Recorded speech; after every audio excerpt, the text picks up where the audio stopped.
Ayan, update sa buhok natin. Nagpaiksi ako ng buhok kasi malapit na naman taglamig. So, kailangan gusto ko yung buhok kong mabilis lang i-dry tsaka i-hairstyle pag malamig para save tayo ng time. Kasi pag malamig, hindi talaga ako lumalabas ng basa yung buhok ko kasi malamig.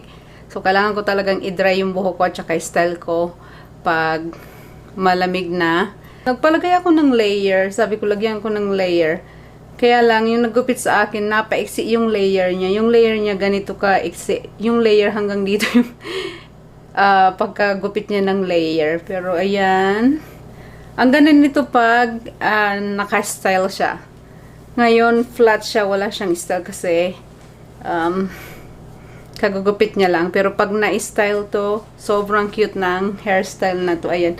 Sobrang dali lang i-hairstyle at saka i-dry pag malamig na.